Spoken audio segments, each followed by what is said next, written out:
ఈరోజు మనం ఒక వ్యక్తి దగ్గర ఉన్నాము. అయితే నిజానికి ఏ చరిత్రను చూసుకున్నా కూడా బయటకు అంతా ఒకటి కనిపిస్తూ ఉంటుంది. ప్రధాన స్రవంతి అనే పేరు మీద. కానీ లోగుట్టు చూసినట్టయితే అసలైన మూలవాసులకి సంబంధించిన చరిత్ర అంతా కూడా ఈ సో కాల్డ్ కొంత కొంత చరిత్రతో కప్పివేయబడుతుంది. అయితే మరి నిజానికి అసలు చరిత్ర ఏంటి అన్నది కదా తెలుసుకోవాల్సింది మనం. అయితే ఆ చరిత్రకి సంబంధించి చాలా తక్కువ మంది ఎక్సర్సైజ్ చేస్తున్నారు. అసలు నిజానికి చరిత్ర ఏంటి అన్నది పూర్తి ప్రపంచానికి తెలియజేసే ప్రయత్నం చేస్తున్నారు. వాస్తవమైన జీవితాల్ని, మూలవాసుల జీవితాల్ని చిత్రించే ప్రయత్నం చేస్తూ ఉన్నారు. ఆ విషయంలో చాలా మంది ప్రయత్నిస్తే కొంతమంది సక్సెస్ అవుతున్నారు. ప్రధాన స్రవంతిలోకి నిజమైన జీవితాల్ని అంటే మూలవాసుల జీవితాల్ని చూపించగలుగుతున్నారు సక్సెస్ఫుల్గా. లేదు ఇది మా అస్తిత్వము అని చెప్పేసి నిలబడగలుగుతున్నారు, రెపరెపలాడగలుగుతున్నారు. అట్లాంటి ఒక మేడం దగ్గర ఉన్నాము మనం, జూపాక సుభద్ర గారు. అయితే మేడం గురించి చెప్పాలంటే మనందరికి ఈజీగా ఫస్ట్ గుర్తొచ్చేది ఉద్యమకారిణి, రచయిత్రి, కాలమిస్ట్, ఇంకా చాలా ఉన్నాయి. అంటే ప్రభుత్వానికి సంబంధించి ఒక అత్యున్నతమైన స్థాయిలో పనిచేస్తూ కూడా ఉద్యమాల్లో చురుగ్గా పాల్గొని అస్తిత్వవాదం మీద తనదైన ముద్ర వేసి జీవితాలన్నింటినీ ఏకం చేసి ముందుకు నడిపించారు. కాబట్టి మేడంతో మాట్లాడదాం. అండ్ తొందరలో ఆగస్టు 3వ తారీఖు తెలంగాణ పుస్తకావిష్కరణ కూడా ఉంది. కాబట్టి ఆ నేపథ్యంలో అసలు మేడం గురించి మనం ఏం తెలుసుకుంటే మనం ఇంకా ఎక్కువ విషయ పరిజ్ఞానాన్ని పొందొచ్చు అన్నవన్నీ డిస్కస్ చేద్దాం. నమస్తే మ్యామ్. Thank you. నమస్తే. So happy to be here ma'am. And first of all మీ బుక్స్ అన్ని చూసినప్పుడు కూడా చాలా హ్యాపీగా అనిపించింది. కవర్ పేజెస్ నుంచే మీరు మమ్మల్ని ఇన్ఫ్లుయెన్స్ చేయడం స్టార్ట్ చేస్తున్నారు. సరే, ఫస్ట్ తెలంగాణ పుస్తకం రాబోతుంది కాబట్టి ముందు ఆ పుస్తకం గురించి మాకు నేపథ్యం చెప్పండి. తెలంగాణి అంటే చాలామంది ఇదేం పదము, చాలా కొత్త పదము. తెలంగాణ అంటే మగవాళ్ళది అని కాదు కదా, అది జనరల్ నేమ్ కదా, తెలంగాణి అని ఎందుకు పెట్టారు? It's a voice of Telangana women అనే కాన్సెప్ట్ ఒకటి. ఇంకొకటి, ఈ తెలంగాణ ఉద్యమంలో చాలామంది మహిళలు చాలా పోరాటాలు చేసిండ్రు, ధర్నాల్లో ఉన్నారు, తర్వాత పాదయాత్రల్లో ఉన్నారు. వాళ్ళు లాఠీ చార్జీ దెబ్బలు తిన్నారు, వాళ్ళు కేసుల పాలయ్యారు. కానీ ఆఫ్టర్ తెలంగాణ వాళ్ళు మొత్తం సెట్ బ్యాక్ అయిన పరిస్థితిగా అనిపించింది. సో అసలు తెలంగాణలో అంటే విమెన్ కదా, విమెన్ పార్టిసిపేషన్ ఉంది ఉద్యమాల్లో, విమెన్ భాగస్వామ్యం ఉంది. సో అక్కడ అంటే ఉద్యమాల్లో భాగస్వామ్యం ఉంది, కానీ అధికారంలో భాగస్వామ్యంకి వచ్చేటప్పటికి వాళ్ళందరినీ కనుమరుగు చేసిన పరిస్థితి. సెక్రటేరియట్లో అట్లా ఉద్యమాలు చేసిన వాళ్ళందరూ నా దగ్గరకు వచ్చి షేర్ చేసేవాళ్ళు. మేము తిరుగుతున్నాము, తర్వాత చూద్దాంలే అంటున్నారు వీళ్ళంతా. కానీ వీళ్ళు మాత్రం బాగా ఎస్టాబ్లిష్ అయ్యిండ్రు, మమ్మల్ని ఇట్లా సెటిసైడ్ చేస్తున్నారు. కానీ ఉద్యమాల్లో మేము ఇంత కష్టపడ్డాము, ఫ్యామిలీస్ని వదిలేసి కష్టపడ్డాము, పిల్లల్ని వదిలేసి కష్టపడ్డాము. తెలంగాణ జీవితం, తెలంగాణ రావడమే, తెలంగాణ ప్రత్యేక రాష్ట్రం రావడమే జీవితంగా పోరాడిన వాళ్ళకి ఇప్పుడు ఇంట్లో కష్టంగా ఉన్నది, తిడుతున్నారు అంతా. ఏంటి పోయినావు కదా, ఇప్పుడు నీకేం లేదు, ఓ తెలంగాణ వస్తే నేను అదైతా అని పుడింగులు చెప్పినావు కదా ఏంది అని అట్లా ఇంట్లో నుంచి కూడా మాకు చాలా ఒత్తిడి ఉంది. ఇంకొకటి, తెలంగాణ వస్తే మేము సగంగా ఈ రాజ్యాంగంలో భాగం అవుతామనే ఒక ఆశ ఉండే, ఆకాంక్ష ఉండే. ఈ తెలంగాణ రాకపోవడం వల్ల మేము సెట్ బ్యాక్ అయినాము, తెలంగాణ వస్తే మేము ముందు పడతామనే ఒక పెద్ద ఆకాంక్ష ఉండింది. 60 ఏళ్ళ ఆకాంక్ష ఆడవాళ్ళకి ఉన్న తెలంగాణ. మేమెందుకు తెలంగాణలో పార్టిసిపేట్ చేస్తామనేది మేము చాలా ఛానల్స్ ద్వారా, మీడియా ద్వారా చాలా పెద్ద గొంతుకేసుకొని చెప్పినాం. కానీ ఇప్పుడు మా గొంతులన్నీ మూగబోయిన పరిస్థితులు అని వాళ్ళు చాలా బాధపడడం జరిగింది.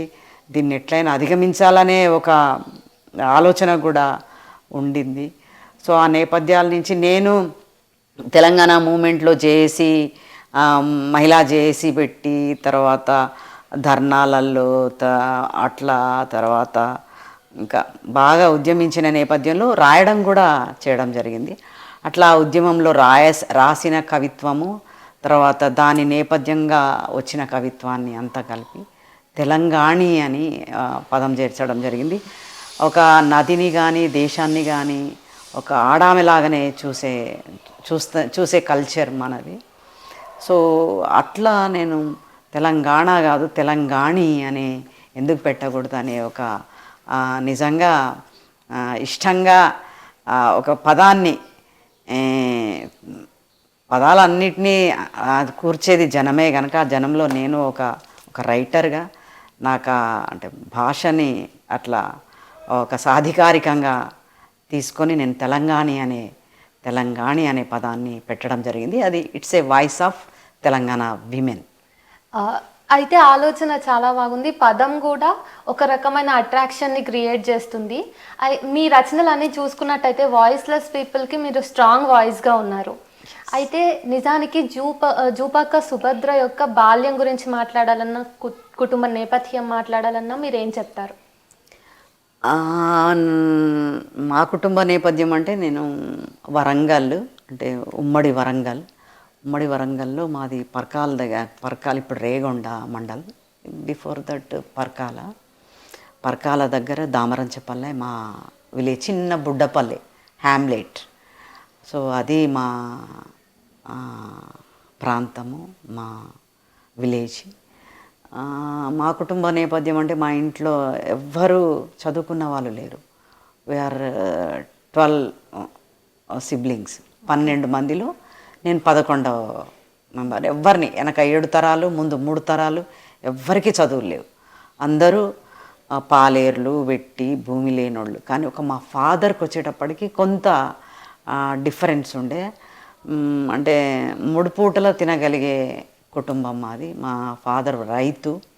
ఫస్ట్ ఆయన రైతు కాదు, ఆయన పాలేరు నుంచి ఆయన ఒక పంట తీసే రైతు దాకా ఎదిగిన నేపథ్యం అయింది. ఆయన సంతానంలో నేను 11th వన్. అంటే నేను కూలికి వెళ్ళడము, తర్వాత మా ఇంట్లో అందరికీ చిన్నపిల్లలు అప్పుడే పెళ్ళిళ్ళు చేసింది. బాల్య వివాహాలు మా ఇంట్లో పుష్కలంగా జరిగినాయి. గూడెంలోనే. మాదిగా రైతు మా ఫాదరు. చిన్నప్పుడే బిఫోర్ 8, 7కే అట్లా అందరికీ పెళ్ళిళ్ళు అయిపోయినాయి. నేను కన్ను తెరిచే వరకు, నేను పుట్టేటప్పటికి అందరికీ పెళ్ళిళ్ళు అయిపోయినాయి. ఎవరి పెళ్ళిళ్ళు నేను చూడలే. ఏ అక్క పెళ్ళి చూడలే, ఏ అన్న పెళ్ళి చూడలే. సో ఇంకా అందరూ మా ఫాదర్కి అంతమందిని కన్నావు, భూములు కూడా ఉన్నాయి, మంచిగా తినగలిగిన కుటుంబం కదా. చిన్నపిల్లని లాస్ట్ పిల్లనన్నా చదివిరాదు. ఓకే ఈ పట్ట ఎక్కడిది, ఆ పట్ట ఎవరిది అని అంతా మా చుట్టూ తిరిగే కంటే మా ఊర్లో కోమటైన పటేన్ల వాళ్ళకి పట్టా కాగితాలన్నీ మా ఫాదర్ తీసుకెళ్ళి చూపిస్తే, ఎందుకు నీ పిల్లలు ఉన్నారు కదా, లాస్ట్ పిల్లనన్నా చదివించు, ఆ పిల్ల ఏదో చదివితే అని అంటే అప్పుడు మా పెద్దన్నకి ఇచ్చిండు బెల్లంపల్లి. ఆయనకి ఆ పిల్ల అంటే నేను ఆయన కూతురు ఒకటేసారి పుట్టినాము. ఆ అమ్మాయి చచ్చిపోయింది చిన్నప్పుడు పుట్టగానే. సో నేను అట్లా నన్ను తీసుకుపోయి పెంచుకున్నాడు మా పెద్దన్న బెల్లంపల్లి, సింగరేణి కాలరీ. ఓకే. అట్లా నాకు చదువుకునే అంటే సింగరేణి కాలరీ అంటే నానా జాతి సమితి, ఆంధ్ర, తెలంగాణ ఎక్కడెక్కడి నుంచి అంతా వచ్చిన కార్మికులు, రకరకాల అంటే క్లర్కులు, యూడీసీలు అట్లా అంతా ఉంటారు. వాళ్ళ పిల్లలంతా ఒకే స్కూలు, గవర్నమెంట్ స్కూల్. అట్లా నేను చదివి తర్వాత 10th, after 10th inter, degree, PG అంతా వరంగల్లో చేయడం జరిగింది. అంటే I only studied in my family. మా తమ్ముడు కూడా కదా, వాడికి కూడా చదువులేదు. నేను ఒక్కదాన్నే చదువుకున్నదాన్ని. నేను ఒక్కదాన్నే పీజీ దాకా చేసిన. ఇది మా ఫాదర్కి ఏంటంటే చిన్న చిన్న ఉద్యోగాలు వద్దు, టైపిస్టు, టీచరు ఇట్లాంటివి వద్దు, పెద్ద చదువుకో, పెద్ద ఉద్యోగం కొట్టుకో బిడ్డ, నీకు ఇంకేం బరువు బాధ్యతలు ఏం లేవు కదా, లాస్ట్ బిడ్డ, చదువుకో బిడ్డ. కానీ మా ఇంట్లో అందరూ దానికి పెళ్లి చేయట్లేదు అని మా అక్కలు, మా వదినలు, మా చిన్నమ్మలు, మా అత్తలు ఇట్లా అంతా పొడిచేది పాపం బాగా. మా ఫాదర్ వాటన్నిటికీ తట్టుకొని, బిడ్డ ఇవేం పట్టించుకోకు, నువ్వు చదువుకో అని అట్లా ఆయన ప్రోద్బలము. మా మదర్ కూడా చదువుకో బిడ్డ, వీళ్ళు ఇట్లనే అంటారు అని అట్లా చదువుకోవడం జరిగింది.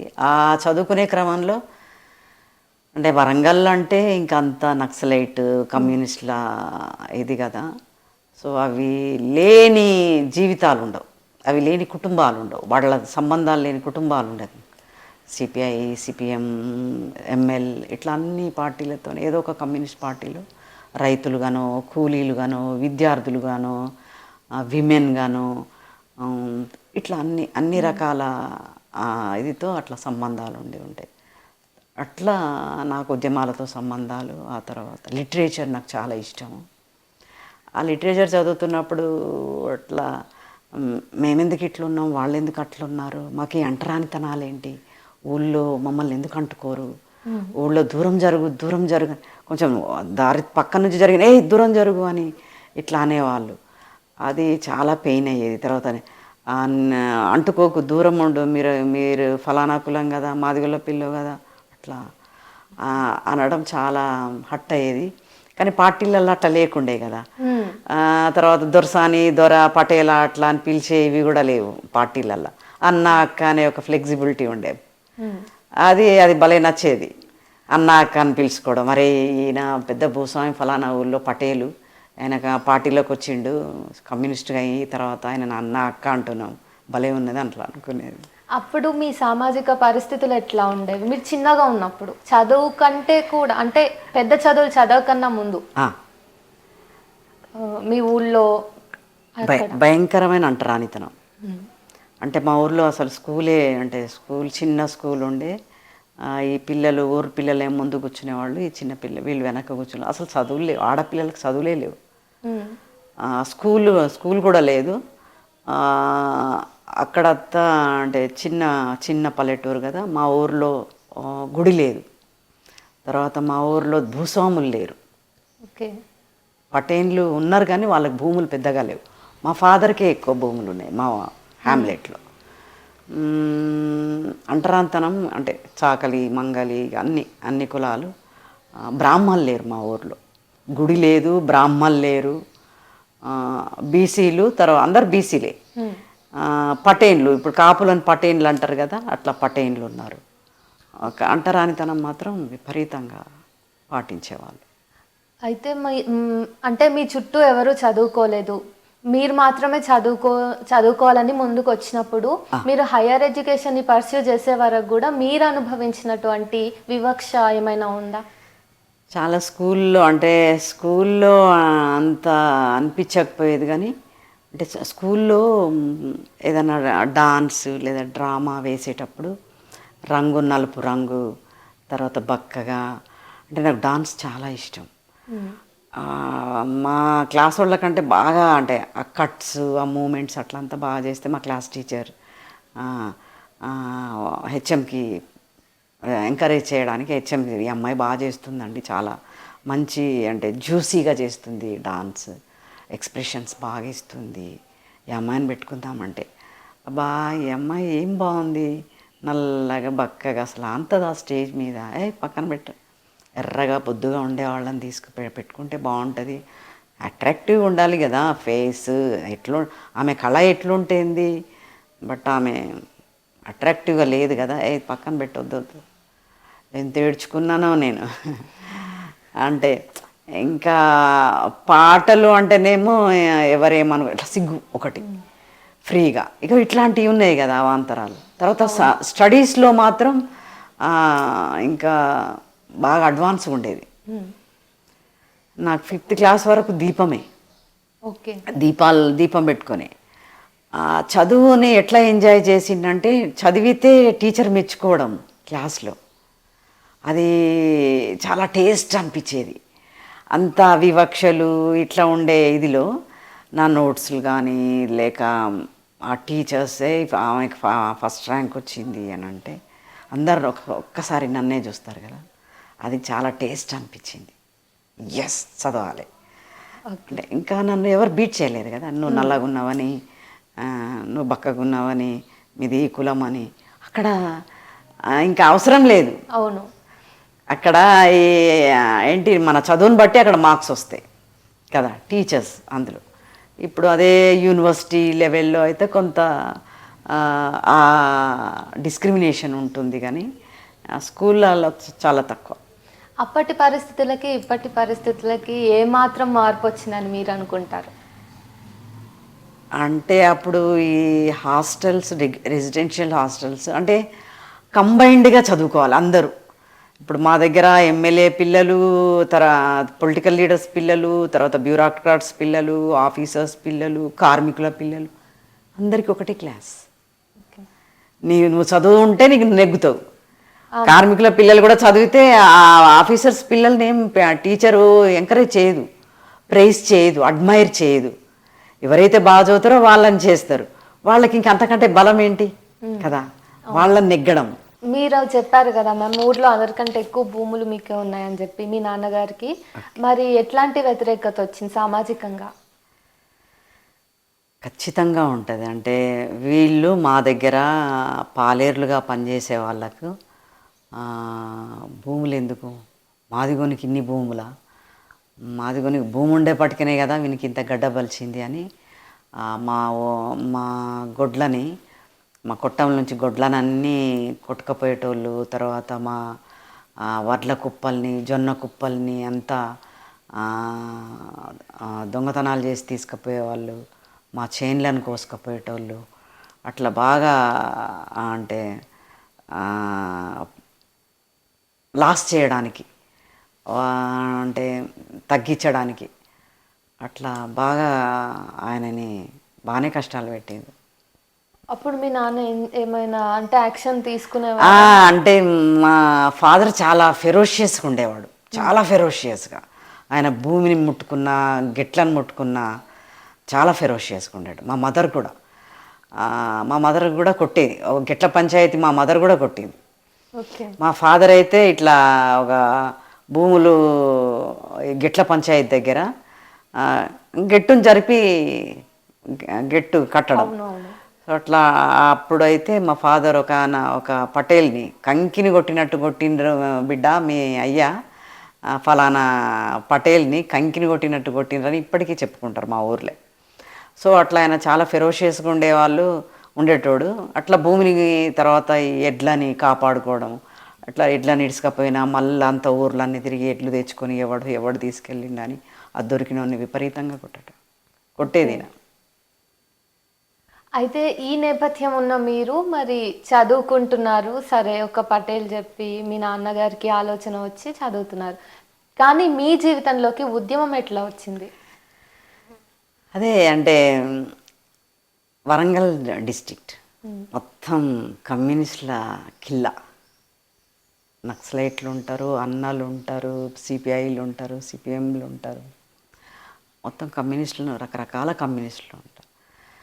అందులో ముఖ్యంగా ఎస్సీలని, ఎస్టీలని, బీసీలని వదిలిపెట్టారు వాళ్ళు. ఎందుకంటే నువ్వు దీంట్లో పనిచేస్తే ఈ సమాజం బాగలేదు, అంటరానితనం ఉన్నది, పేదరికం ఉంది, అసమానతలు ఉన్నాయి, వీళ్ళందరూ సమానంగా బతకాలంటే ఎంత హ్యాపీగా ఉంటుంది. వీళ్ళందరూ సమానంగా బతకడానికే మేము ఉద్యమాలు చేస్తున్నాం. మీరే రాని, మీకోసం మేము చేస్తున్నాం, మీకోసమే చేస్తున్నాం, మీరు రావాలి, మీరు సమానంగా కావాలి, మనం అందరూ సమానంగా బతకాలి. ఒకడు బిల్డింగ్లు ఇంకొకడికి అసలు గుడిసెలేని పరిస్థితి వద్దు, ఒకడు మంచిగా తిని బతికితే ఇక్కడ తిండికి చచ్చే పరిస్థితి వద్దు. ఇది సమానం కావాలంటే అందరికీ సమానమైన చదువు, సమానమైన తిండి, సమానమైన వసతులు, సమానమైన న్యాయాలు, సమానమైన హక్కులు ఈ పార్టీలలో ఉంటాయి. మీరు సమానంగా ఉండాలి. మీరు ఉండడానికే మేము ఈ కష్టాలు పడుతున్నాం, ఈ అడవులకు పోతున్నాం, ఈ ఎర్రజెండా ఎత్తుతున్నాం. ఇది శ్రమజీవులది, ఇది ప్రపంచవ్యాప్తంగా శ్రమజీవులది. చికాగో పోరాటం అని, ఇది మేడే, ఇది రష్యా పోరాటం, ఇది చైనా పోరాటం. వాళ్ళు సాధించుకున్నారు, వాళ్ళ సమానత్వమైన వాళ్ళ సమాజాలు. మన సమాజం సమానత్వం కావాలి, ఈ అంటరానితనాలు కూడా పోవాలి, అందరం సమానంగా సుఖంగా బతకాలి అంటే ఎవరికైనా ఉంటుంది కదా. ఎవరిని ఎవ్వడు మాట్లాడలేదు, వీళ్ళు మాట్లాడుతున్నారు మా గురించి. మా కూలి పోరాటాలు చేస్తున్నారు, మా తునికాకు పోరాటాలు చేస్తున్నారు, మా రైతు కూలి పోరాటాలు చేస్తున్నారు, ఈ విద్య బాగలేదని విద్యా పోరాటాలు చేస్తున్నారు. చలో అట్లా అంటే ఎక్కువ వీళ్ళని ఇంకా అంటే ఏమంటారు, వాళ్ళని కలుపుకోవడానికి చూస్తారు. పాటలు రండిరో కూలన్న సంగమడే పండిని ఇక్కడ ఏమున్నది, అట్లా పాటల ద్వారా, ఉపన్యాసాల ద్వారా అట్లా అంతా మొబలైజ్ చేస్తారు. అంటే జీవితాలు చాలా అసహనం, అంటే చాలా అసంపూర్తిగా, తర్వాత రకరకాల బాధలతోని, రకరకాల కష్టాలతోని, పేదరికంతోని, అంటరానితనాలతోని, చదువులు లేక, మంచి బట్టలు లేక, మంచి ఫుడ్ లేక, ఇట్లా ఉన్న సమాజాలని ఈజీ కదా నీకు ఇవన్నీ దొరుకుతాయి. ఇది పోరాటాల్లో పాల్గొంటే, ఈ పోరాటం చేస్తే నువ్వు పోరాడితే పోయేదేం లేదు, నీ బానిస సంఖ్యలు తప్ప అని. ఇంకా ఏం కావాలి? ఒక అట్లా రక్తం ఉడుకుతుంది కదా, ఎందుకంటే ఈజీగా కనెక్ట్ అవుతుంది. నేను మంచిగా బతుకుతా, నీకు ఉన్నది సమానంగా నువ్వు బతుకుతావు, నువ్వు పోరాటం చేస్తా అంటే ఏమున్నది? దానికోసం ఎంతైనా చేస్తాం కదా. నేను మంచిగా బతుకుతా అనే ఒక ఒక ఒక తూర్పు చుక్క ఉంటే, ఆ తూర్పు చుక్క కోసమన్నా మనం ఇంకా దాంట్లో వెళ్తాం కదా. సో అట్లా నేను వెళ్ళిన. స్టూడెంట్గా ఉండి అట్లా వెళ్ళటం వేరు, మీరు అడిషనల్ సెక్రటరీగా ఉండి కూడా మీరు మళ్ళీ. లేదు, నేను స్టూడెంట్గా ఉన్నప్పుడే వెళ్ళిన. అంటే సీరియస్గానే నాకు సమానత్వం కావాలి, ఇది బాగలేదు, ఒక అసంతృప్తి ఉంటుంది కదా, ఇది బాగలేదు. ఈ సమాజం చాలా దారుణంగా ఉంది. అందరికీ సమానంగా అంటే మంచి బట్టలు లేవు, మంచి తిండి లేదు, ఉపాసాలు, గూడాలన్నీ ఉపాసాలు ఉంటుంటాయి. ఒక పూట తింటారు, ఒక పూట తినరు. ఇవన్నీ చూసినా కదా. నా ఇంట్లో లేకపోవచ్చు, కానీ నా చుట్టంతా అదే ఉంది కదా. నా చుట్టూ జీవితం అంతా అంటే పక్కోళ్ళు ఉపాసం బండి మనం 3 పూటలు తింటే నీకు ఏం సాటిస్ఫాక్షన్ ఉంటుంది? అందరూ 3 పూటలు తిని మాలాగానే ఉంటే, ఇట్లనే భూములు ఉంటే హ్యాపీ కదా. ఒకరికి లేక ఒకరికి ఉంటే హ్యాపీ ఉండదు, అసంతృప్తి ఉంటుంది, బాధ ఉంటుంది సాటి మనిషి పట్ల కదా. సో అట్లా నేను అది విద్యార్థి ఉద్యమాల నుంచి నేను అది ఆకర్షణగా తీసుకున్నా కూడా అది అవసరం నాకు. నా సమాజాలు విముక్తి కావాలి, నా సమాజాలు మంచిగా బతకాలి, నా సమాజాలు ఒక ఉన్నతమైన జీవితాలు అందరికీ ఉండాలి. వాళ్ళు మానవ హక్కులతో బతకాలి. మానవ హక్కులు లేవు వాళ్ళకి మాట్లాడే స్వేచ్ఛ లేదు, వాళ్ళకి మంచిగా అంటే చదువుకునే స్వేచ్ఛ లేదు, ఉద్యోగాల స్వేచ్ఛ లేదు కదా, ప్రశ్నించే స్వేచ్ఛ లేదు. ఎక్కడున్నారు వాళ్ళు? పటేన్ల కింద, భూస్వాముల కింద పాలేర్లుగా ఉన్నారు, మట్టి విసుకొని బతుకుతున్నారు. చదువు అనే ఇది లేదు, స్వేచ్ఛ లేదు, చదువుకునే అవకాశం లేదు, స్కూల్స్ లేవు ఊర్లల్లో.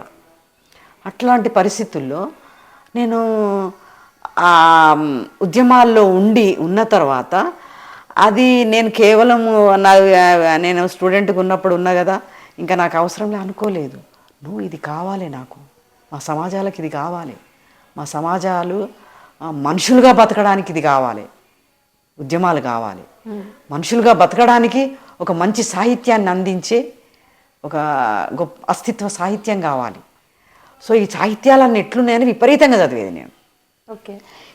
అంటే ఈ కమ్యూనిస్టులు చేసే మంచి పని ఏంటంటే విపరీతంగా పుస్తకాలు, అది మార్క్సిజం బేస్ అన్న కావచ్చు. ఇప్పుడు నేను చదువుకోవాలంటే నా మూలవాసి పురాణాలు, నా మూలవాసులు ఎట్లా బతికిండ్రు, వాళ్ళ చరిత్రలు ఏంటి, వాళ్ళ అనుభవాలు ఏంటి, వాళ్ళు ఏం తిన్నారు, ఎట్లా బట్ట కట్టుకున్నారు, ఎట్లాంటి డ్రెస్సింగ్ ఉండే, ఎట్లాంటి నగలు ధరించిండ్రు, ఎట్లాంటి ఉద్యమాలు చేసేది, ఎట్లాంటి పాటలు పాడుకున్నారు, వాళ్ళు ఎట్లాంటి ఆటలు ఆడుకున్నారు, ఏం ఆటలు ఉండేది, ఆడవాళ్ళకి ఏం ఆటలు ఉండేది, మగవాళ్ళకి ఏం ఆటలు ఉండేది, వాళ్ళ మధ్యలో డిఫరెన్సెస్ ఎట్లుండేవి, అవి శత్రుత్వంగా ఉండేదా, మిత్రుత్వంగా ఉండేదా, బానిసగా ఉండేదా, స్నేహంగా ఉండేదా, వాటి కోసం నేను విపరీతంగా సాహిత్యం చదువుకున్నా. కానీ నా మూలవాసి నేను ఎక్కడి నుంచి వచ్చిన, మా మూల మనుషులు ఎట్లా ఉండేవాళ్ళు, అది నేను ఎక్కడ చూసినా దొరకలేము. పురాణాలు చదువుకున్నా, మార్క్సిజం చదువుకున్నా, కమ్యూనిజం చదువుకున్నా, వాటి సాహిత్యాలు చదువుకున్నా, కానీ నేను లేను. అది నన్ను బాగా డిప్రెస్ చేసింది. నేను లేనేంటి, మేము ఎట్లా బతికినామనేది లేదు. అయితే భాగవతము, రామాయణము, మహాభారతాలు, పురాణాలు, అష్టాదశ పురాణాలు, లేకుంటే మార్క్సిజము, కమ్యూనిజం పుస్తకాలు, ఇవి రెండే. కానీ మాది లేదు, మా సాహిత్యం లేదు. నా సాహిత్యం కావాలంటే వెతుక్కోవాలి, నేను వెతుక్కోవాలి. కానీ నాకు అందుబాటులో ఉన్నాయి ఇవి రెండే, అవి రెండే చదువుకున్నా నేను. బట్ నేను మిస్ అయినా కదా ఈ రెండిట్లో. ఈ మిస్ అయిన దానికోసం నేను బాగా అంటే ఎక్స్పీరియన్స్కి పుస్తకాల్లో ఉన్నదానికి, నేను చదువుకున్న పాఠ్య పుస్తకాల్లో కూడా లేదు. మిస్ అయినా నేను ఒక్క వాక్యం ఉన్నా వాక్యంతో చరిత్ర అల్లుకోవచ్చు. లేదు, రామాయణంలో నేను మా తాటకి, రామాయణంలో తాటకి ఎట్లాంటిది, రాక్షసి, ఓ ఇట్లా పండ్లు కూరలు, ఏంది మా తాటకి అట్లుంటుందా? కాదు కదా, ఆమె ఒక పెద్ద యుద్ధ వీరురాలు, ఒక యుద్ధ నైపుణ్యం ఉన్న ఒక వారియర్. ఎట్లా పురాణాలలో ఎట్లా చూపిస్తారు, ఈ శూర్పణఖ, అరే ఎక్కడి నుంచో వచ్చిండు వీడెవడో బాగున్నాడు అని అనుకున్నది ఆమె. అనుకొని ఇట్లా ఏదో ఇట్లా వాడే లక్ష్మణుడు తెల్లగా ఉన్నాడు ఇట్లా పట్టుకొని పోతే వాడు పట్టుకోకూడదు కదా, వాళ్ళ కులాలలో ఆమె మగ ఆమె పట్టుకుంటే అంటు కదా, పట్టుకోకూడదు, నా స్త్రీ స్వాతంత్రం అర్హతి అని. సో ఆ పదం అది మన వీళ్ళకి ఈ బహుజన కులాలకి అసలు మగోళ్ళకు నోరే తిరగదు, ఆడవాళ్ళకంటే అంతకంటే లేదు. కానీ నా స్త్రీ స్వాతంత్రం అర్హతి వాళ్ళ మగోళ్ళు రాసుకున్నారు. సో అట్లా ఆమె బాగునేది అనుకుంటే ముక్కు చెవులకు వస్తావా నువ్వు ఎక్కడి నుంచో వచ్చి, అది నేరై ఎందుకు ఆమె ముక్కు చెవులకు వస్తే ఆమె ఎంత సంఘర్షణ పడ్డది, ఏం జరిగింది ఆమె, ఆ శూర్పణఖ గురించి ఏమీ లేదే, ఆమెను ఒక రాక్షసిలాగా ఒక చీప్ క్యారెక్టర్ లాగా రామాయణంలో తాటకి అంట. రే వాళ్ళంతా యుద్ధ మహిళలు, వాళ్ళని ఎందుకు అట్లా చేసిండ్రా? ఇది నాకు ఎప్పుడు వచ్చింది థాట్, అంబేద్కరిజం చదివిన తర్వాత, పూలేయిజం చదివిన తర్వాత, పూలే సాహిత్యం చదివిన తర్వాత, అప్పుడు నాకు అది నాకు చాలా అద్భుతమైన ఇది. వీళ్ళు, ఇది నాది, వీళ్ళు మా వాళ్ళు, ఈ పురాణంలో ఉన్న వాళ్ళు అంటే వాళ్ళని చాలా తక్కువగా చూపించి అబ్యూస్ చేసిన పాత్రలు నావి, ఇవి మావి, వీళ్ళు మా మూల పురుషులు. అట్లా నేను ఇంకంత ఇక్కడ తెలుగులో ఏదైతే ఆహా ఓహో అని పెద్ద పెద్దగా ఇక్కడ బ్రాహ్మణ ఆడవాళ్ళు ఇన్ ది నేమ్ ఆఫ్ ఫెమినిజంలో వేసిన అన్ని పుస్తకాలు, తర్వాత కమ్యూనిస్టులు వేసిన పుస్తకాలన్నిట్లో కులం మిస్ అవుతుంది, కులం కనిపించదు. ఇంకోటి నేను బాగా హర్ట్ అయింది ఏంటంటే అంబేద్కర్ బ్రిటిష్ ఏజెంట్ అనడము, బూర్జువా అనడము, అది చాలా హర్ట్ అయ్యి. అరే ఆయన మా గురించి తన జాతి గురించి రాసిండు, మేము ఆయనకు కనెక్ట్ కావాలి కదా. కులం గురించి ప్రస్తావన లేని ఇజాల గురించి ఎట్లా కనెక్ట్ అవుతాం కదా, ఎట్లా కనెక్ట్ అయింది? నన్ను బానిసగా చూసిన నా దేశం అంటే నాకు ఎందుకు దేశభక్తి పొంగుతుంది? అరే నేను ఈ దేశంలో నేను కూలామెని, ఈ దేశంలో నేను కక్కోసులు కడిగేటామెను, ఈ దేశంలో నేను రోడ్లు ఊడ్చేటామెను, నాకు ఈ దేశం నాకు భక్తి, ఈ దేశం పట్ల నాకు ఎందుకు ఉంటుంది? ఈ దేశం నన్ను ఇట్లా చేసింది. నిన్ను దేశానికి ఓ సార్వభౌమాధికారిగా, లేకుంటే దేశాన్ని నిపుణులాగా, దేశం పూజారులాగా మీరు దేశభక్తులు, మీకు పొంగుతుంది. ఎందుకంటే మీకు కష్టం చేయకుండానే మీరు దేశభక్తి అని మాట్లాడతారు. అంటే కష్టం చేసేవాళ్ళం లాస్ట్ గ్రేడ్, ఒక ఎలాంటి అవకాశాలు లేని మీ చెత్తంతా ఓడుస్తున్నాం, మీ చెత్తంతా ఓడుస్తున్నాం. కానీ మేము ఎక్కడున్నాము? నాకెట్లా దేశభక్తి తెలుస్తుంది? అసలు దేశభక్తి అంటే ఏంది తెలియదు కదా. వాళ్ళని దేశభక్తి అంటే ఏంది? అమ్మ నేను చిన్నప్పుడు అవ్వ ఏంది హిందూ, ఇక్కడ నా 10th క్లాస్ సర్టిఫికెట్లో హిందూ అని ఇచ్చిండ్రేందే, 10th టీసీలా, అసలు హిందూ అంటే ఏంది? మా టీచర్ కూడా మనం హిందువులం అంటే అని అడిగేది నేను మా మదర్ని. మదర్ చెప్పేది, ఏమో బిడ్డ మనకు అసలు ఆ మాటే లేదు మన ఊళ్ళే, ఎవ్వరు అనుకోరు బిడ్డ, ఎవ్వరు అది ఆ పదం ఎక్కడిదే, మనకు ఆ మాట ఎక్కడిది, ఎన్నడిన్లే బిడ్డ. మరి హిందువులు అంటే ఏందో బొట్టు పెట్టుకొని పూజలు చేసి ఇట్లంతా ఏందో చేస్తారట కదని అంటే, మనం పోషమ్మలోళ్ళము ఎల్లమ్మలోళ్ళము కాదు బిడ్డ, హిందువులు అంటే ఆ పదం లేదు, ఇచ్చేసి అది ఎక్కడి పదం, ఎవరు మన చుట్టుపక్కల ఊళ్ళల్లో ఎవ్వరు మాట్లాడుకోరు అని అంటే, నేను హిందువును కాదు, కానీ నా సర్టిఫికెట్లో హిందూ అని ఎట్లా ఇస్తారు? నేను కాకుండా నేను చెప్పినా నేను హిందూ అని? నువ్వు నన్ను చూసి వీళ్ళు ఎస్సీలా హిందువులు అని ఎట్లా రాసుకుంటావు? మేము బౌద్ధులం కావచ్చు, మేము క్రిస్టియన్లం కావచ్చు, మేము ముస్లింలం కావచ్చు కదా. ఎస్సీలు అంటే ఇక కోటాలో వేసుకుంటావా? హిందూ కోటాలో నీ పూజలు మాయి కావు. మీరు ఎల్లమ్మలను దగ్గర తీయరు, పోషమ్మలను దగ్గర చేయరు. వాళ్ళంతా ఆ ఊర్లకు చేసిన మనుషులు, వాళ్ళు ఆడవాళ్ళు, వాళ్ళంతా ఆ సమాజాలకు సర్వీస్ చేసిన ఆడవాళ్ళు. పోషమ్మలు, మైసమ్మలు, ఉప్పలమ్మలు, ఊరడమ్మలు వాళ్ళంతా. సో వాళ్ళను క్షుద్ర దేవతలని దూరం పెట్టినోడివి. ఇవాళ హైదరాబాద్లో మొత్తం గుళ్ళకంతా వాళ్ళే పూజారులు. ఇదివరకు మనోళ్ళే పూజారులు ఉండేవాళ్ళు, మా వాళ్ళే పూజారులు ఉండేవాళ్ళు, ఈ ఆడవాళ్ళు లేదా మగవాళ్ళు. కానీ ఇప్పుడు చూడండి, మొత్తం సిటీలో ఉండే వందల గుళ్ళకి, పోచమ్మ, మైసమ్మ, ముత్యాలమ్మ గుళ్ళకి పూజారులు మగ బ్రాహ్మలు మొత్తం. అంటే చూడండి, అట్లా హిందువులం కాకుండా హిందువుల కోటాల్లో వేసుకున్నది. నాకు అవి ఈ రెండు సాహిత్యాలు విపరీతంగా చదివి మేమెక్కడ అని ఇక్కడ లేము అని అర్థమైంది. మేము ఎట్లా బతికినామో ఈ చరిత్రలో రాయలేదు. మేము ఎట్లా బతికినాం మాకు కావాలి. సో అక్కడికి పూలే, సావిత్రిబాయి పూలే, జ్యోతిరావు పూలే, అంబేద్కర్, బహుజన నాయకులంతా ఇక్కడ మా చరిత్ర ఉంది. ఇక్కడ వీళ్ళు రాసిండ్రు. ఇవి మాకు అందుబాటులో లేవు, ఇవి అందుబాటులోకి తేవాలి. సో అది అంటే మూలవాసుల అనుభవాలు, మూలవాసుల చరిత్ర, దానికి ఉండే చైతన్యము, అస్తిత్వంతో ఉండే రాజకీయాలు, ఆ స్టబ్బన్నెస్ నేను కూర్చుకున్నాను. మీరు ఎప్పటి నుంచి రాయడం స్టార్ట్ చేశారు? ఇవన్నీ చదివిన తర్వాత నేనెక్కడ అనేది దొరకలేదు. కానీ ఒక యక్షగానంలో ఒక పుస్తకంలో చదివిన, ఒక మాదిగ ఆమె జాతరలో తిరుగుతుంటే ఒక బ్రాహ్మణుడు, నువ్వు బాగున్నావు, నాకు కావాలి, వస్తావా అంటే ఆ మొగడు కూడా పొమ్మంటాడు. ఆమె మాదిగ ఆమె. గాడితో ఎందుకు పోతే వాడెవడో బాపనుడి నెచ్చిచి ఏందిరా అని మొగని ఎడాపెడా తిడతాడు. అది అయితే ఆ సాహిత్యాలు ఉండి ఉంటాయి. క్షీణ అవి మెయిన్ స్ట్రీమ్కి రాలే, సాహిత్యాలు ఉన్నాయి.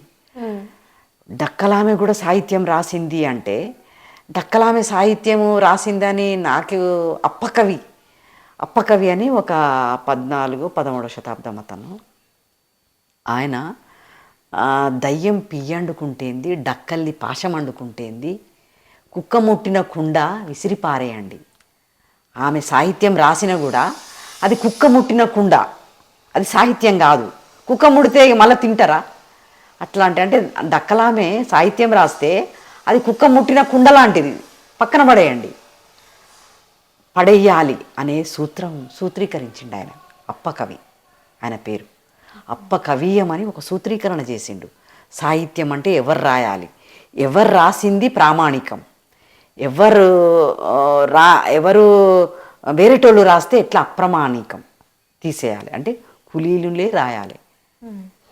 కులీనులు అంటే పెద్ద కులాలు, సమాజంలో పెద్ద కులాలు, బ్రాహ్మణులు ముఖ్యంగా, వాళ్ళు రాసిందే కవిత్వం, వాళ్ళు రాసిందే సాహిత్యం. ఈ కింద వాళ్ళు రాయడానికి లేదు. ఒకవేళ రాసిన వాళ్ళు దొంగతనంగానో దొరతనంగానో రాసిన అది ఆస్థానానికి ప్రామాణికమైందిగా చేరకూడదు. మొల్ల రాసింది ఆమె, ఒక బీసీ ఆమె మొల్ల, ఆమె ఆస్థానంలో చదువుతానంటే రామాయణం రాసింది. అప్పుడు అప్పుడు రామాయణాలు మహాభారతాలు రాస్తేనే దాని మీద చర్చ. ఆమె రామాయణం రాసింది, చాలా భిన్నంగా రాసింది, భిన్నమైన వ్యక్తీకరణ. ఆమె చదువుతానంటే చదవనీయలేదు. ఆమె అంతఃపురంలో చదువుకోని పంపించారు. ఎంత దుఃఖం ఉంటుంది. అనంత కష్టపడి రాస్తే మొత్తం రాజ్యం ముందు వినిపిస్తానంటే రాజాస్థానం నుంచి పోయి అంతఃపురంలో చదువు, మా భార్య ఉంది వింటది. అట్లా సూత్రీకరణ చేసిండ్రు. అంతెందుకు, ఆధునీకరణలు కూడా ఈ గ్రామాలు మాట్లాడేది అది లక్షణ భాష కాదు, అంటే వ్యావహారికం అవుతుంది, ఆ వ్యావహారికాన్ని తీసుకోకూడదు. ఆర్యులు వ్యవహారంగా మాట్లాడింది కూడా తీసుకోవచ్చని ఆయన బాల వ్యాకరణంలో సూత్రీకరణ చేసిండు, చిన్నయ్య సూర్య ఆయన పేరు. ఆయన కూడా బీసీనే, అందరూ అనుకుంటారు ఆయన బ్రాహ్మడు, ఇంత బాగా ఇంత భలే రాసిండే అని.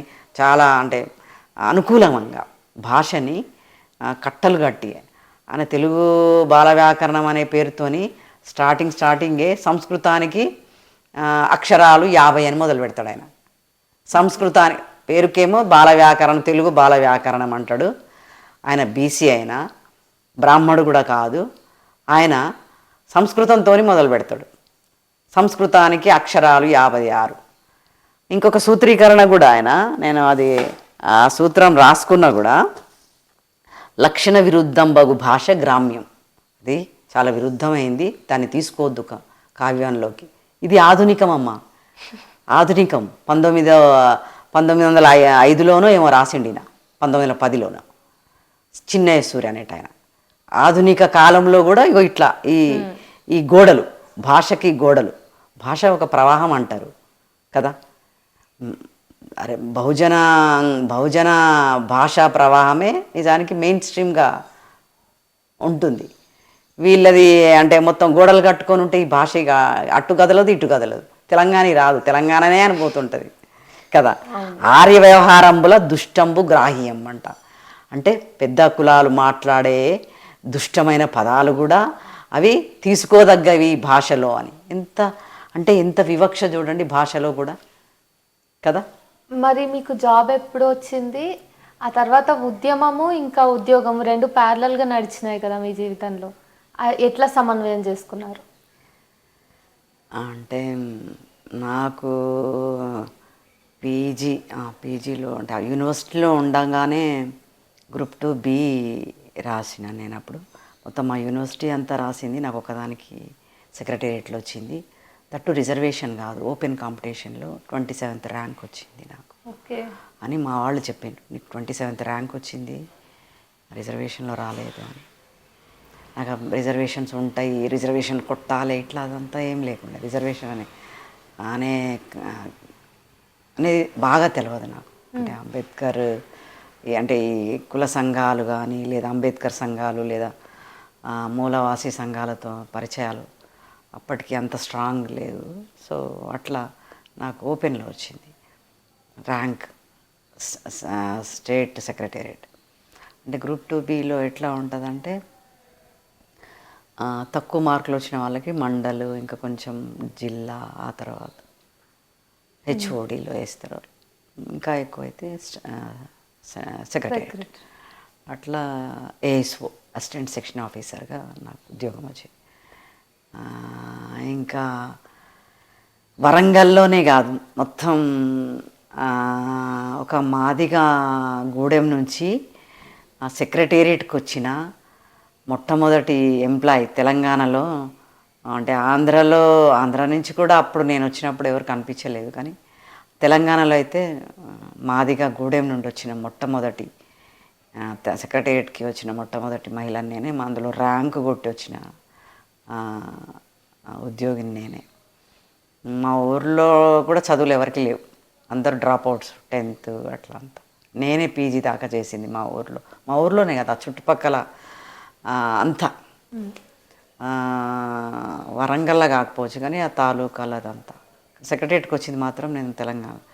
వాళ్ళందరూ అసలు నీకు ఎట్లా వస్తుంది, ఎట్లా వచ్చినావు, ఎక్కడి బుడ్డపల్లె, ఎక్కడి మాదిగొల్ల అమ్మాయి, ఎక్కడ అంత మట్టి విసుకునే జీవితాలు, సెక్రటేరియట్కి వచ్చేంత ఏదో అద్భుతాలు జరిగినాయి ఇట్లా అంతా అనుకునేవాళ్ళు అని చాలా గొప్పగా చెప్పేవాళ్ళు. ఇంకా వరంగల్ నుంచి వచ్చిందంటే అబ్బో అక్కడంతా నక్సలైట్ ఏరియా కదా, ఎట్లా వచ్చిండ్రమ్మా, నక్సలైట్లను చూసిండ్రా మీరు, ఇట్లా అంతా అనుకునేవాళ్ళు. ఆంధ్ర పీపుల్ ఎక్కువ, ఈ తెలంగాణ పీపుల్ చాలా తక్కువ, తెలంగాణ ఎంప్లాయీస్ చాలా తక్కువ, ఆంధ్ర ఎంప్లాయీస్ చాలా ఉండేవాళ్ళు. సో అంటే నేను యూనివర్సిటీ నుంచి డైరెక్ట్గా సెక్రటేరియట్కి వచ్చిన. ఇంకా నాకు స్టూడెంట్ ఫెరోషియస్ స్టూడెంట్ లాగా ఉండడం అది పోలే, ఇంకా అలవడలేదు. అమ్మ 9:30 నుంచి 6:30 దాకానంట, దీనికి అయితే మరి మిగతా జీవితం ఎట్లా అని బాగా ఆందోళన పడేది నేను. అయితే అక్కడ సెక్రటేరియట్లో ఎంప్లాయీస్ యూనియన్లో విమెన్ పార్టిసిపేషన్ లేదు. విమెన్ ఎలక్షన్స్లో పార్టిసిపేట్ చేసి నెగ్గడం అనేది జరగలేదు. అసలు పార్టిసిపేషన్ అనేదే లేదు. ఎలక్షన్లో నిలబడడం అనేది జరగలేదు సెక్రటేరియట్ చరిత్రలో. 88 వరకు, 91 వరకు. సో నేను ఇంకా 90లో జరిగిన ఎలక్షన్స్ అడిషనల్ సెక్రటరీ ఒక 4 మగవాళ్ళని, పెద్ద పెద్ద మగవాళ్ళని ఓడించి నేను అడిషనల్ సెక్రటరీగా అప్సా అని ఆంధ్రప్రదేశ్ సెక్రటేరియట్ అసోసియేషన్, అది జనరల్ అసోసియేషన్, అది జనరల్ ఎంప్లాయీస్ అసోసియేషన్, దాంట్లో నేను అట్లా ఓడించి నెగ్గడం అనేది సెక్రటేరియట్ చరిత్రలో, ఎంప్లాయీస్ చరిత్రలో, టోటల్ ఎంప్లాయీస్ చరిత్రలో, ఆంధ్రప్రదేశ్ ఉమ్మడి ఆంధ్రప్రదేశ్ సెక్రటేరియట్ చరిత్రలో ఒక ఉద్యోగిని, ఒక మహిళ ఎలక్షన్స్లో నిలబడి ఓడించి గెలిచిన చరిత్ర లేదు. అది నాతోని మొదలైందని చెప్తారు. సో అట్లా నేను ఎంప్లాయీస్ ఇష్యూస్ అంతా బాగా టేకప్ చేసి అసోసియేషన్తో కలిసి పనిచేయడాలు. ఆ తర్వాత విమెన్ ఎంప్లాయీస్ అసోసియేషన్ ఒక ఫామ్ చేసినాం. విమెన్కి అసలు అసోసియేషన్ లేదని, కానీ అందరు వ్యతిరేకించిన ఎంప్లాయీస్ మళ్ళీ విమెన్కి ఎంప్లాయీస్ యూనియన్స్ ఏంటి అని అపోజ్ చేశారు. కానీ లేదు, మాకు సపరేట్ ఇష్యూస్ ఉన్నాయని అట్లా విమెన్ ఎంప్లాయీస్ అసోసియేషన్ ఒకటి పెట్టినాం. దాంతో చాలా చాలా చేసినాం, చాలా పనులు చేసినాం. అన్ని ఏరియాల నుంచి సెక్రటరియట్కి బస్సులు వేయించినాము. తర్వాత ఈ గ్యాస్ పగలు రాకుండా కేవలం ఎంప్లాయీస్ టైమింగ్స్లోనే 9:30 బిఫోర్, 6:30 ఆఫ్టర్ గ్యాస్ సిలిండర్ రావాలి అని. తర్వాత లేట్ అయితే కంపల్సరీ వెహికల్ ఇవ్వాలి. అసెంబ్లీ టైంలో లేట్ అయినా, లేదా ఏదైనా సమ్ ఫైల్స్ ఏదైనా లేట్ అయితే లేట్ అయిన టైంకి కంపల్సరీ వెహికల్ ఇచ్చి పంపించాలి. ఇట్లన్నీ చాలా రకరకాల జీవోలు తీసుకొచ్చినాము. విమెన్ అంతా ఆర్గనైజ్ చేసినాము. అదొక పెద్ద అచీవ్మెంట్, ఎక్కడోళ్ళు అక్కడ ఉండకుండా. తర్వాత విమెన్కి వచ్చే ప్రాబ్లమ్స్, తర్వాత అక్కడ పని స్థలాల్లో వాళ్ళని వేధింపులు, లైంగిక వేధింపులు, అట్లా రకరకాల వేధింపుల నుంచి ఇప్పుడు విమెన్ ఎంప్లాయీస్ ఉన్నారే, ఎవరిని ఏమనొద్దు, ఏ ఆడమని ముట్టుకున్నా, ఏ ఆడమని చూసినా వీళ్ళు పొలోమని ఉరుకుతున్నారు, వద్దొద్దు కచరాలో ఇదని, అట్లా అంతా మెన్ అంతా బాగా అలర్ట్ అయ్యి అవి తగ్గినాయి. ఈ వేధింపులు విమెన్ మీద, పని స్థలాల్లో విమెన్ మీద వేధింపులు తగ్గినాయి. అట్లా ఆ తర్వాత ఉద్యమాలు, వీటితో అంటే నేను ఉద్యమాలతో దూరంగా ఏమీ లేను. లిటరేచర్ పరంగా ఎక్కడ ఏ ధర్నాలైనా, ఏ ఉద్యమాలైనా, ఇవి జరిగినా నేను వెళ్ళేది. మధ్యాహ్నం, సాయంత్రము అట్లా కంపల్సరీ వెళ్ళేది.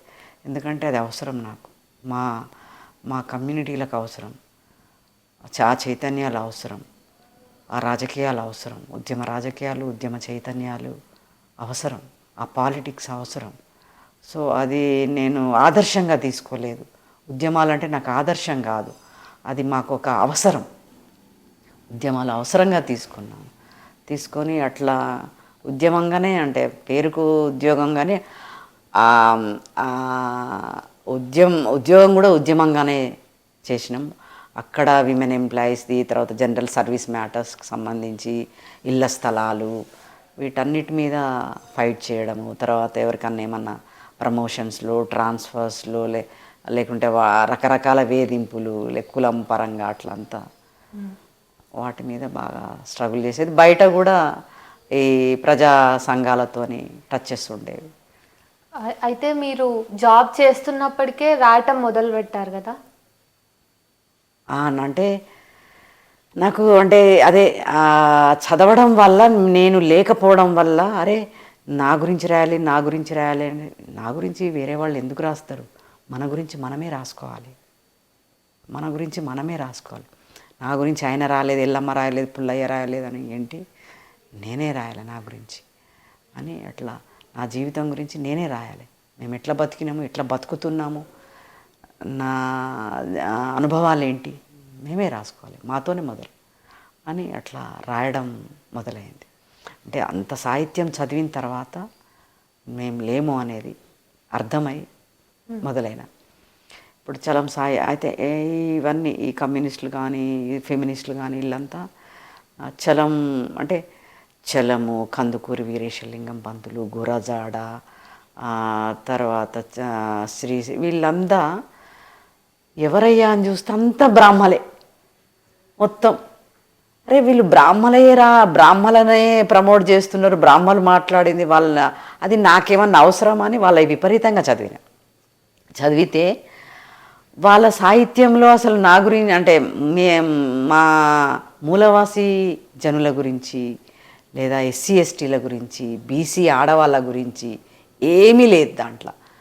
చలం ఏం రాసిండు, తన చుట్టూన్న ఆడవాళ్ళు ఆ సూర్యం పశ్యలు గడప దాటి బయటికి వెళ్ళలేని పరిస్థితుల మీద వాళ్ళకు స్వేచ్ఛలు కావాలి, మనుషులుగా వాళ్ళు కూడా బతికే స్వేచ్ఛలు కావాలా, వాళ్ళు బయటికి వెళ్ళాలి, ప్రపంచాలు చూడాలి, బయటి ప్రపంచాలతో సంబంధాలు ఉండాలి, వీళ్ళని ఏంది బ్రాహ్మణత్వంతో ఇట్లా 4 గోడల మధ్యలో పెట్టిండ్రు అని వాళ్ళ స్వేచ్ఛ మీద రాసిండు ఆయన చలం. ఆయన రాజేశ్వరి కానీ ఆయన మైదానాల్లో కానీ మేము లేము. అట్లనే కందుకూరి వీరేశలింగం పెద్ద సంస్కర్త, ఆయన సాహిత్యంలో మేము లేము. ఏ ఎస్సీ కనబడదు, ఏ బీసీ కనబడదు, ఏ ఎస్టీ కనబడదు. ఎవరు అంత బ్రాహ్మణ విమెన్కి విద్య కావాలి అని పోరాడిండు ఆయన ఒక సంస్కర్తలాగా. వీళ్ళందరూ ఇక కంటిన్యూ చేస్తున్నారు, కమ్యూనిస్టులు ఫెమినిస్టులు అంతా కంటిన్యూ చేస్తున్నారు. చలాన్ని మొత్తం సామాజికంగా ఆడవాళ్ళందరినీ విముక్తి చేసినట్టు వీళ్ళు కంటిన్యూ చేస్తున్నారు.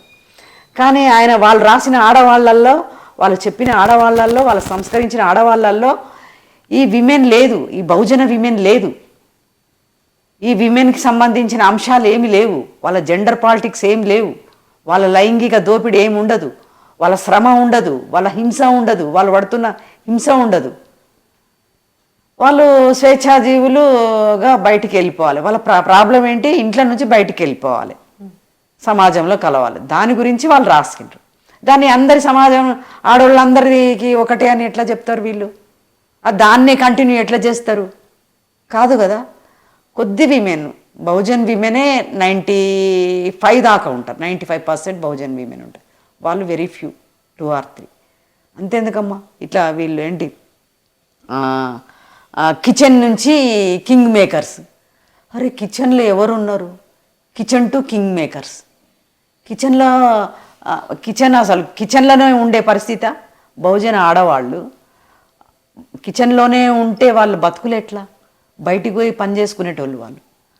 ఏదో ఇంత వండుతారు, బయటికి వెళ్తారు. కిచెన్ టు అంటే కిచెన్లో ఎవరు ఉంటున్నారు? వెరీ ఫ్యూ సమాజాలు, కొద్ది సమాజాలు. నువ్వు వాళ్ళని క్రైటీరియా పెట్టుకొని కిచెన్ టు కింగ్ మేకర్స్ అని ఎట్లా మాట్లాడతారు? కిచెన్ కింద ఇంకా చాలా సమాజాలు ఉన్నాయి కదా. అన్యాయం కదా. అట్లా క్రైటీరియా ఎట్లా తీసుకుంటారు? అసలు కిచెన్ లేని వాళ్ళే ఉన్నారు. అందరికి కిచెన్లు ఎక్కడున్నాయి? కిచెన్ అంటే ఒక పెద్ద ఎస్టాబ్లిష్డ్ ఏరియా కదా. అన్నీ సంపృష్టిగా సంపూర్తిగా ఉంటాయి. 3 రాళ్ళు పెట్టుకొని ఆమె దబదబ వండుకొని ఉరుకుతుందమ్మా.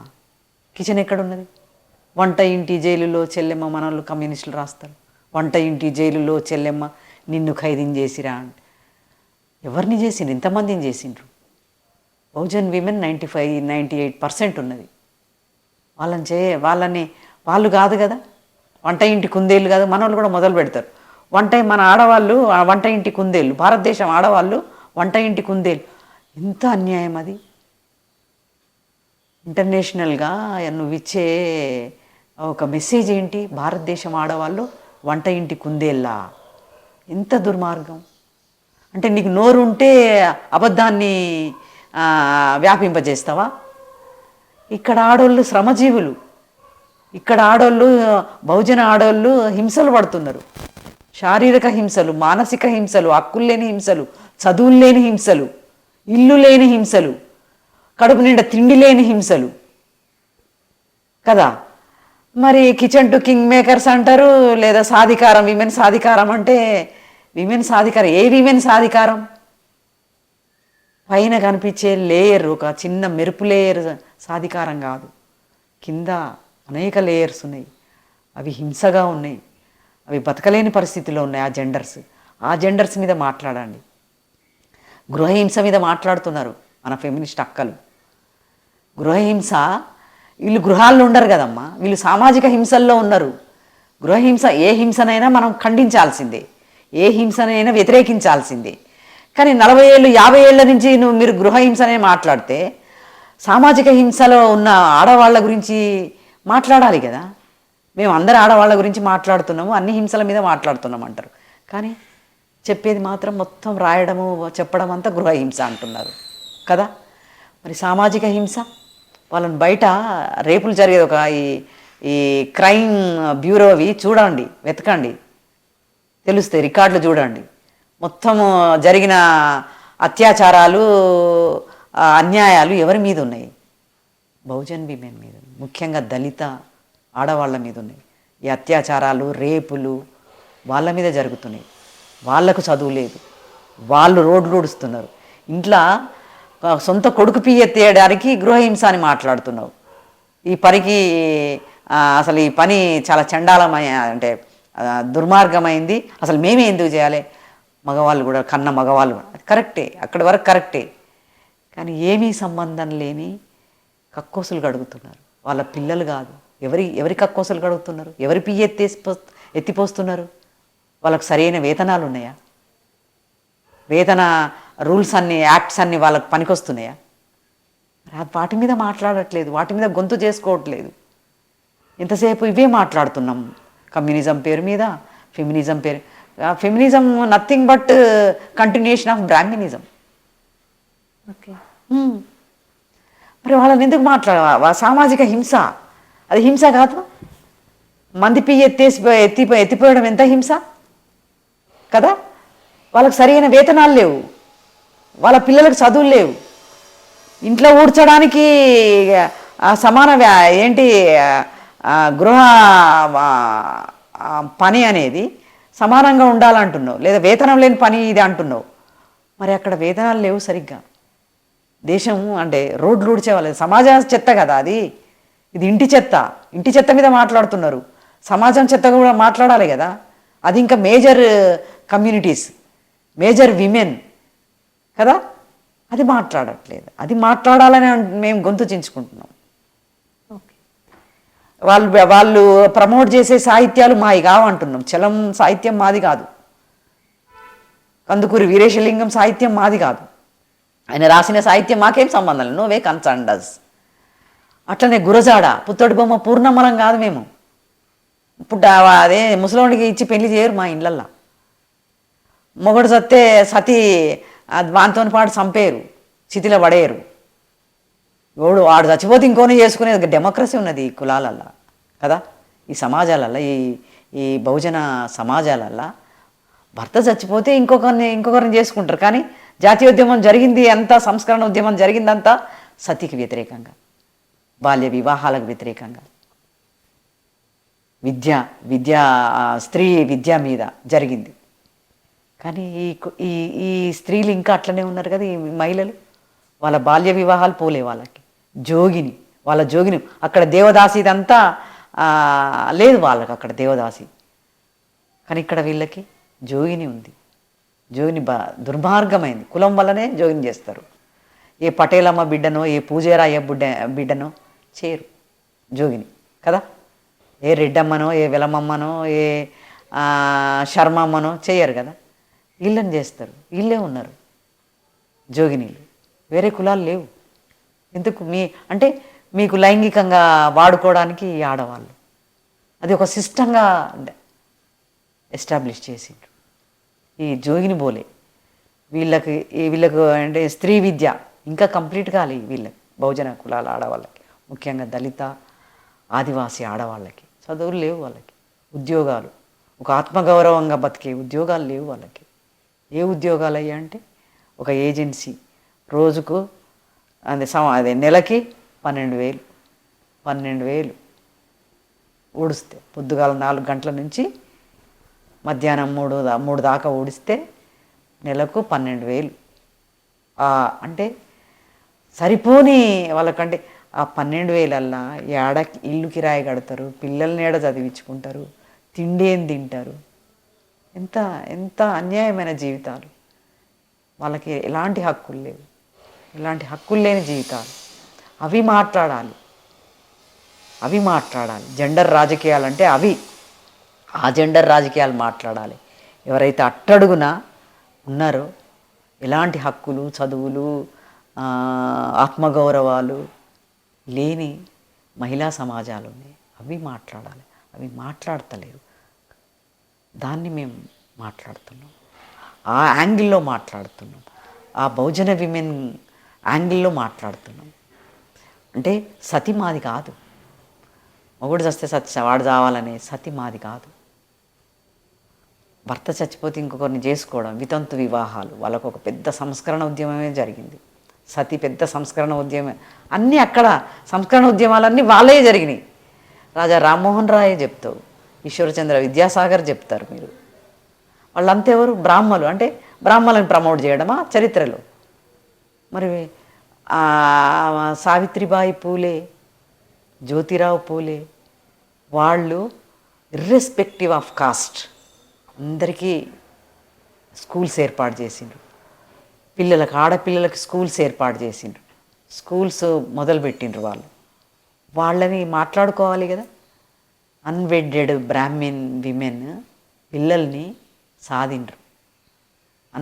తర్వాత ఈ అదే ఏమంటారు, ముసలోళ్ళకి పెళ్ళి చేస్తే ఆయన చచ్చిపోతే వాళ్ళకి ఆశ్రమాలు పెట్టిండ్రు. వాళ్ళ గుండ్లు చేయొద్దని మంగళోళ్ళతోని పెద్ద ఉద్యమాలు చేయించారు, మేము వాళ్ళ గుండ్లు చేయమని.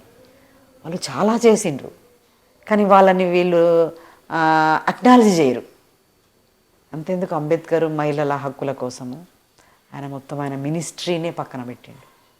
వాళ్ళ కోసము 5-10 ఏళ్ళు వాళ్ళతో కూర్చొని, మీకు రికార్డ్ అప్పటి పేపర్లన్నీ చూస్తే తెలుస్తుంది, వాళ్ళ హక్కుల్ని ఒక ఏంటి రాజ్యాంగబద్ధం చేయడానికి హిందూ కోడ్ బిల్లు, దానికోసం ఆయన చాలా కష్టపడి చాలా కృషి చేసి ఆ బిల్లు రూపొందిస్తే దాన్ని ధర్నా చేసి వ్యతిరేకించి పార్లమెంట్లో నానా యాగి చేసి బిల్లును వీగేటట్టు చేసిండ్రు. ఎవరయ్యా అంటే మొత్తం వాళ్ళే, మొత్తం ఆకులాలే.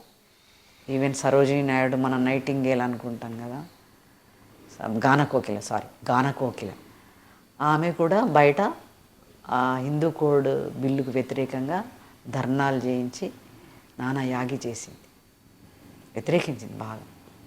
ఏంటి, ఒక ఎస్సీ అయిన మా మీద మాకు రాజ్యాంగ హక్కు కల్పించే ఇదిలో ఉండడము మాకు అవమానం అనే ఒక అభిప్రాయంతో, ఒక కుల గజ్జితోని ఆమె అట్లా ఆమెనే కాదు, చాలామంది అట్లా అప్పర్ కాస్ట్ ఆడవాళ్ళు హిందూ కోడ్ బిల్లు, ఇంతకీ హిందూ కోడ్ బిల్లు ఎస్సీ ఎస్టీలది కాదు, బీసీలది కాదు, బహుజన కులాల ఆడవాళ్ళదే కాదు. హిందూ కోడ్ బిల్లు చాలా ప్రస్ఫుటంగా రాసిండి హిందూ కోడ్ బిల్లులో.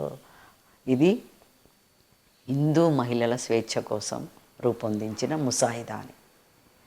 ఆ తర్వాత దాన్ని ఇంకా జనరల్ విమెన్ని దృష్టిలో పెట్టుకొని జనరల్ విమెన్ ప్రాతిపదికతోని అది కంటిన్యూ చేసిండ్రు. అది జరిగిన.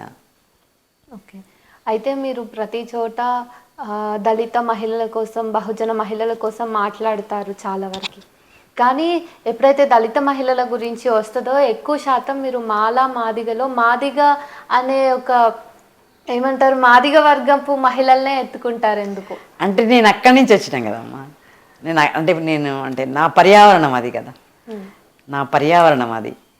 ఇప్పుడు వాళ్ళు బ్రాహ్మలు, నేను బ్రాహ్మణ అని చెప్పుకోరు, ఎందుకంటే వాళ్ళకి అవసరం లేదు కదా. అది వాళ్ళు జనరలైజ్ చేస్తుంటారు, నా జాతి అనే జనరలైజ్ చేస్తుంటారు, నా జాతి అని. వాళ్ళకి జనరల్గా చెప్పడం వల్ల వాళ్ళకి ఒక ప్రాతిపదిక ఉంది, కానీ నా అస్తిత్వం చెప్పాలి కదా. అంటే ఎస్సీల్లో కూడా చాలా అనేక కులాలు ఉన్నాయి, డక్కలి, చిందు, మాష్టి, ఇంకా వాళ్ళ దగ్గరికి అంబేద్కర్ పోలే, అంబేద్కర్ మొత్తం పోవాలి కదా, అంబేద్కరిజం అంతా పోవాలి. అంబేద్కరిజం అంతా సమానత్వాలు, అంటరాంతనాలు, పేదరికాలు, చదువు ఇవన్నీ అంబేద్కర్ చెప్పినాయి. అవన్నీ వెళ్ళలేదు. నేను అంటే మాదిగా అంటే నా అస్తిత్వం, అది నేను పెరిగిన అస్తిత్వం, అది నేను చెప్పాలి కదా కదా. అంతేకాని మీరు పక్షపాతి కాదంటారు. అంటే దళిత అంటే బాధితులందరి పక్షపాతిని నేను. బాధితులందరూ అంటే బైది బత్ ఎస్సీలందరూ కడుపులో తీసి, ఎవడన్నా ఆకలి అవుతుందంటే కడుపులో తీసి పెట్టే ఒక గొప్ప సుగుణం ఉన్న మనుషులు వీళ్ళు కదా. సో బాధితులు ఎవరైనా అయ్యో అనుకుంటాం కదా. అందుకే కదా ఆయన పూలే బ్రాహ్మణ ఆడవాళ్ళకు కూడా ఆశ్రమాలు కల్పించి వాళ్ళ పిల్లల్ని సాది ఒక అబ్బాయిని దత్తు తీసుకొని, అంటే కులాలను పోవాలి, అందరూ సమానంగా ఉండాలి, బాధిత పక్షమే. నేను బాధితురాలుగా ఉన్నా కనుక నా పర్యావరణం నేను చెప్పిన, బట్ నేను బాధిత పక్షం. ఇంతసేపు సామాజికంగా రాజకీయంగా మాట్లాడినాం కదా, ఇప్పుడు ఇన్ని పుస్తకాలు ఉన్నాయి నా చేతిలో, వీటి గురించి మీరు క్లుప్తంగా వీటి నేపథ్యం చెప్పండి. ముందు అయ్యయ్యో దమ్మక్క పుస్తక నేపథ్యం. అయ్యయ్యో దమ్మక్క ఇది 2009లో వచ్చింది. ఆ పేరు అంటే అది దళిత అంటే ఎస్సీ మహిళలు, బహుజన మహిళలు ఎదుర్కొంటున్న సమస్యలు, వాళ్ళ కల్చరు, వాళ్ళ స్ట్రగుల్స్, వాటి మీద రాయడం జరిగింది. తర్వాత దాంట్లో కొంగు మీద, తర్వాత ఇట్లా విమెన్ కన్సర్న్గా రాయడం జరిగింది. అయ్యయ్యో దమ్మక్క అనే పేరు ఎందుకు వచ్చిందంటే, ఈ తెలంగాణలో చాలా ఏరియాలు, ముఖ్యంగా వరంగల్లో పిల్లలంతా రౌండ్కి కూర్చుంటారు. కూర్చొని అదొక ఆట. రౌండ్కి కూర్చున్న తర్వాత దాంట్లో నుంచి ఒక అమ్మాయి కానీ 10-12 ఏళ్ళ పిల్లలంతా, ఒక అమ్మాయి కానీ అబ్బాయి కానీ లేచి బయటకు వెళ్ళి ఒక కథ ఆలోచించుకొని వచ్చి చెప్తాడు. ఆ కథ ఏం చెప్తాడంటే అంత విమెన్ మీదనే చెప్తాడు. ఫలానా దమ్మక్కకి బాగలేదంట, ఫలానా దమ్మక్కకి భర్త కొట్టిండంట, ఫలానా దమ్మక్కకి దొరగొట్టిండంట, లేకుంటే అత్తతోని ప్రాబ్లమ్స్ వచ్చినాయంట అని ఇట్లా అంతా కథ చెప్తాడు. దానికోసం దమ్మక్క ఇట్లా అయింది అని చెప్తుంటాడు అనమాట. ఆ పిల్ల కానీ అమ్మాయి కానీ అబ్బాయి కానీ ఆ కథ మొత్తం చెవులు నిక్కబెట్టుకొని వింటారు. ఈ కూర్చున్న పిల్లలంతా ఇట్లా కాలు చాపుకొని కూర్చుంటారు అనమాట. ఆ కథ వినంగానే అయ్యయ్యో దమ్మక్క, అయ్యయ్యో దమ్మక్క అని చుట్టూ తిరుగుతుంటారు. అట్లా ఇంకొక పిల్ల లేచి మళ్ళీ ఒక కథ ఆలోచించుకొని వస్తుంది. అది అంటే ఇంకొకటి, అది బౌద్ధం బేస్డ్ ఏరియా అంతా. సో అక్కడ దమ్మక్కపల్లె, దమ్మన్నపేట, ఇట్లా పల్లెలు పేటలని దమ్మక్క దమ్మయ్య పేర్లతోని ఉంటాయి. సో ఈ ఆట కూడా నాకు బాగా నచ్చి అయ్యయ్యో దమ్మక్క అని పెట్టుకున్నాను. అంటే ఆట నేపథ్యం కూడా చాలా ఆట నేపథ్యం. పిల్లలు ఎగురుళ్ళు దునుకుళ్ళు కాకుండా ఒక సిస్టమాటిక్గా కూర్చొని, ఒక 10-12 ఏళ్ల పిల్లలు, ఆడామగ పిల్లలు కూర్చొని, వాడలలోనే చూసిన నేను ఈ ఆట. కూర్చొని అంత ప్లాన్, ఒక ఆడవాళ్ళ గురించి కథలు, ఎంత అద్భుతమైనది, నాకు బాగా నచ్చి నేను అట్లా పెట్టుకున్నాను. ఆ తర్వాత రాయక్క మాన్యం. రాయక్క మాన్యము 2014లో వచ్చిన పుస్తకము. ఇది కూడా అంటరాని మహిళలు, ఎస్సీ మహిళలు ఎదుర్కొంటున్న, అంటే వాళ్ళ చుట్టూ ఉన్న సాధక బాధకాలు, వాళ్ళు ఫేస్ అవుతున్న సమస్యలతోని రాయడం జరిగింది. ముఖ్యంగా రాయక్క మాన్యం అంటే, రాయక్క అని ఒక డక్కలి అక్క ఉండే మా ఊర్లో. ఆమె ఎట్లా పోరాడి ఆమె మాన్యం సాధించుకున్నది, పంచాయతీ పెట్టి ఎట్లా స్టాండ్ అయింది, ఆమె ఎట్లా స్టబన్గా నిల్చున్నది, ఆ డక్కలి రాయక్క అనేది నాకు చాలా అపురూపంగా, అద్భుతంగా అనిపించింది. నేను అది నేను అనుభవించి, ఆమె పేరుతోనే నేను, అంటే తెలుగు సాహిత్య చరిత్రలో ఒక డక్కల ఆమె హీరోయిన్గా పెట్టి వచ్చిన సాహిత్యాలు లేవు. కానీ నేను ఆ ప్రయత్నము చేసిన, దానికి న్యాయం, అంటే ఆ కథకి, ఆ డక్కలి రాజక్కకి న్యాయం చేసిందనే నేను అనుకుంటున్నా. ఓకే, ఈ రిజర్వేషన్ భోగి సంగతి. రిజర్వేషన్ భోగి అంటే ఇది కూడా అంత అంటరాని మహిళలకు సంబంధించిన కథలే. అంటే ఒక చదువుకొని ఉద్యోగం చేస్తున్న ఒక ఆమె రిజర్వేషన్ భోగి ఎక్కితే ఆ, ఆమె రూపు రంగు చూసి ఇది రిజర్వేషన్ పోయి నువ్వు జనరల్కి పోవాలి ఇదెందుకు ఎక్కినా అనే ఒక ఆర్గ్యుమెంట్లో ఉన్న అది పరిస్థితి. అంటే వీళ్ళు ఈ ఎస్సీలు వీళ్ళు అంతా పేదోళ్ళు, ఎస్సీలు అంతా వాళ్ళు ఈ జనరల్ డబ్బాలు ఎక్కుతారు, ఈ రిజర్వేషన్లు అంటే అంతా మళ్ళా పెద్ద కులాలు మాత్రమే ఎక్కుతాయి అనే ఒక కాన్సెప్టు ఉన్న సందర్భంలో అంటే రిజర్వేషన్ తీసి ఎక్కినా కూడా ఆమెని జనరల్గా తరిమే పరిస్థితుల్లో ఆ కథ వచ్చింది. ఇంకా చాలా అట్లాంటి కథలు ఉన్నాయి దాంట్లో, చాలా కథలు. అవన్నీ అంటరాని ఎస్సీ మహిళల గురించే ఉన్నాయి.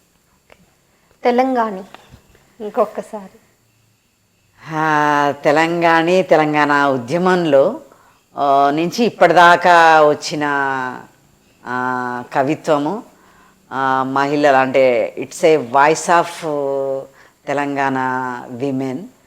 సో నాకు కవిత్వం అంటే చాలా ఇష్టము, కథలు కూడా ఇష్టమే, కానీ దానికంటే ఇంకొంచెం కవిత్వం ఇష్టము. అట్లా తెలంగాణి అనే ఒక పదం పెట్టుకోవడం కూడా నాకు చాలా అదొక ఎమోషనల్గా అనిపించే పదము నాకు అది తెలంగాణి.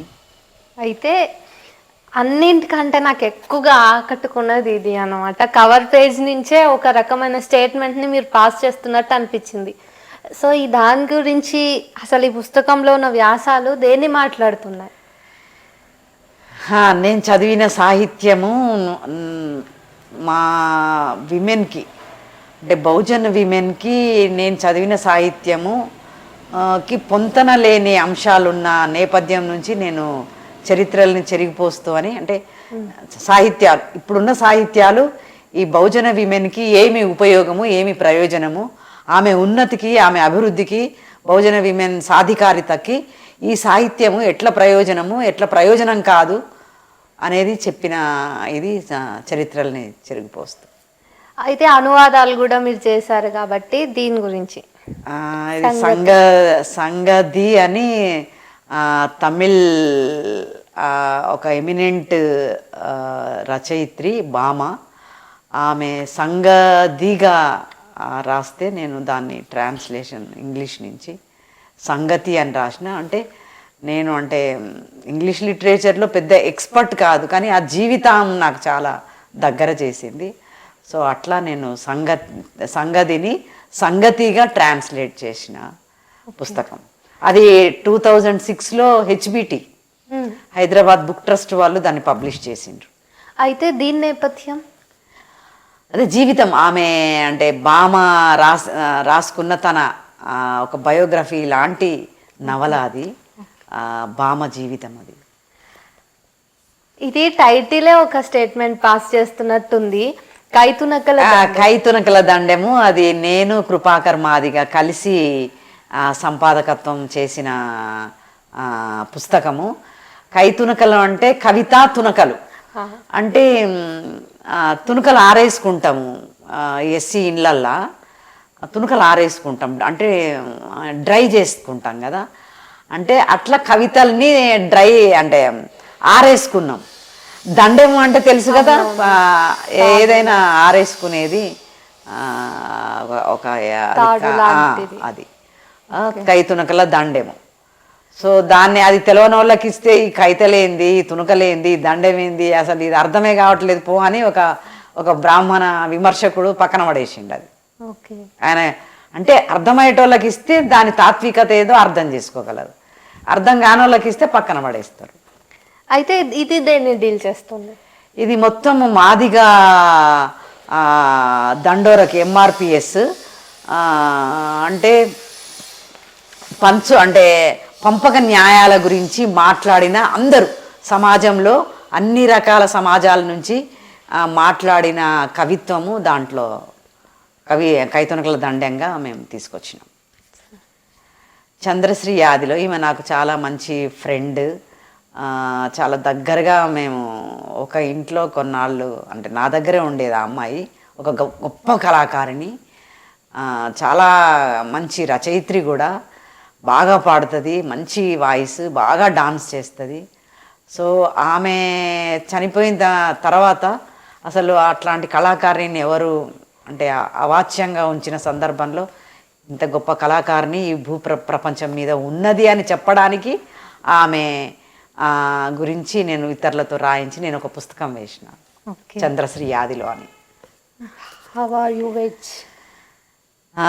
ఇది బెంగాల్ బేస్డ్ పబ్లిషర్స్, స్త్రీ సామ్య అని. అది ఉమా శ్రీధర్ వాళ్ళు, అల్లాడి ఉమా శ్రీధర్ వాళ్ళు నా కథల్ని ట్రాన్స్లేట్ చేయిస్తే అక్కడ పబ్లిషర్స్తో మాట్లాడి వాళ్ళే ఏర్పాటు చేసింది. వాళ్ళకి సందర్భంగా థ్యాంక్స్ చెప్పుకోవాలి. పబ్లిషర్స్కి, అనువాదం చేసిన ఉమాకి, శ్రీధర్ గారులకి థ్యాంక్ యూ. చివరిగా నల్లరేగడి సాళ్ళు. నల్లరేగడి సాళ్ళు నేను శ్యామల కలిసి, గోగు శ్యామల కలిసి వేసింది. ఇది అంటే ఎస్సీ ఉపకులాల ఆడవాళ్ళు ఎట్లా బతుకుతారు, వాళ్ళ జీవన పరిస్థితులు ఏంటి అనేది చెప్పడానికి వేసిన పుస్తకం నల్లరేగడి సాళ్ళు. ఉపకులాలు, ఎస్సీ ఉపకులాలు, ముఖ్యంగా మాదిగ ఉపకులాల మహిళలు, వాళ్ళ జీవితాలకు సంబంధించినవి, ఇతర కులాలతో రాయించినవి, ఎస్సీ కులాలతో రాయించిన కథలు నల్లరేగడి సాళ్ళు. అయితే మీరు సాహిత్యపరంగా చూసుకున్న విశేష కృషి చేశారు. ఆ తర్వాత సంఘ సంస్కరణ పరంగా కూడా ఐడియాలజికల్లీ చాలా రకాలైనటువంటి స్టీరియోటైప్స్ని బ్రేక్ చేయడంలో సక్సెస్ అయ్యారు కదా. అయితే ఈ నేపథ్యంలో ఒకప్పుడు కనీసం మీ సామాజిక వర్గంలో కానీ మీ గ్రామాల్లో కానీ కనీసం చదువుకోవాలన్నా కూడా ఆ ఆస్కారం లేని నేపథ్యం నుంచి వచ్చిన మీ పుస్తకాల మీద 3 PhD సాధించారు అన్నప్పుడు మీకు ఏమనిపించింది? చేస్తారు చాలా సంతోషం అనిపించింది. అంటే ఇవి ఇంకా విస్తరించాలి, ఈ సాహిత్యాలు విస్తరించాలి, మేము ఎట్లా బతికినాము అని చెప్పడానికి, సమాజానికి చెప్పడానికి విస్తరించాలి. మా స్ట్రగుల్స్ ఏంటి, మా అనుభవాలు ఏంటి, మా చరిత్రలు ఏంటి, ఈ సమాజంకి చెప్పడానికి, ఈ సమాజం ముందు పెట్టడానికి రాయడం జరిగింది. అట్లా ఈ పుస్తకాలు సిలబస్లో పెట్టడము, తర్వాత PhDలు జరగడం, పరిశోధనలు చేయడం అనేది చాలా సంతోషకరమైన విషయం. అవి స్ప్రెడ్ కావాలి, విస్తృతి చెందాలి. మొత్తం అంటే కల్చర్స్ అన్ని సమూహాల కల్చరు ఒక చమన్ లాగా, ఒక తోటలో ఒకే పువ్వులు ఉంటే దానికి శోభ ఉండదు, రకరకాల పూలతో ఉంటే అదొక తోట కదా. సో అట్లా ఈ సమాజంలో అన్ని సాహిత్యాలు, అన్ని సమూహాల సాహిత్యాలు మెయిన్ స్ట్రీమ్ సాహిత్యాల్లోకి వెళ్ళాలి కదా. వెళ్ళలేదు, మెయిన్ స్ట్రీమ్ అంటే మెయిన్ స్ట్రీమ్ కాకుండా పక్కన పెట్టిండ్రు, సైడ్ ట్రాక్ చేసిండ్రు కదా అంటే 100 సంవత్సరాల నుంచి. అట్లా ఇది మెయిన్ స్ట్రీమ్ కావాలి. బహుజన సాహిత్యము, ముఖ్యంగా బహుజన మహిళల సాహిత్యము, దళిత మహిళల సాహిత్యము, ఈ శ్రమతోని దేశానికి సౌభాగ్యం ఎవరిస్తున్నారో, ఏ మహిళలు ఇస్తున్నారో వాళ్ళ సాహిత్యము, వాళ్ళ అనుభవాలు, వాళ్ళ చరిత్రలు, వాళ్ళ సంఘర్షణలు, వాళ్ళ చైతన్యాలు ఈ సమాజానికి చాలా అవసరం. సో దానికోసం నేను రాస్తున్నా. Thank you so much ma'am. నిజానికి మీరు మాట్లాడితే మీ జీవితం గురించి మీరు చెప్పినప్పటికీ ఒక చరిత్రను చూసుకున్నట్టుగా అనిపిస్తుంది. ఇంకా మాట్లాడాల్సిన అంశాలు చాలా ఉన్నాయి. మళ్ళీ కలుద్దాం, మళ్ళీ మాట్లాడదాం. మేము తెలుసుకోవాల్సింది, మీరు చెప్పాల్సినవి చాలా ఉన్నాయి. And thank you so much ma'am. Thank you. విన్నారు కదా, జూపాక సుభద్ర వాళ్ళు ఆ మేడం చెప్పిన విషయాలన్నీ విన్న తర్వాత మనకేం తెలుసు, మనం చూస్తున్న సమాజానికి, దాని లోపల ఉన్న సమాజానికి ఎంత తేడా ఉందో మనము పోల్చి చూసుకోవచ్చు. కాబట్టి మనం ఇంకా కూడా మేడంని కలిసి ఇంకెన్నో విషయాలు తెలుసుకుందాం.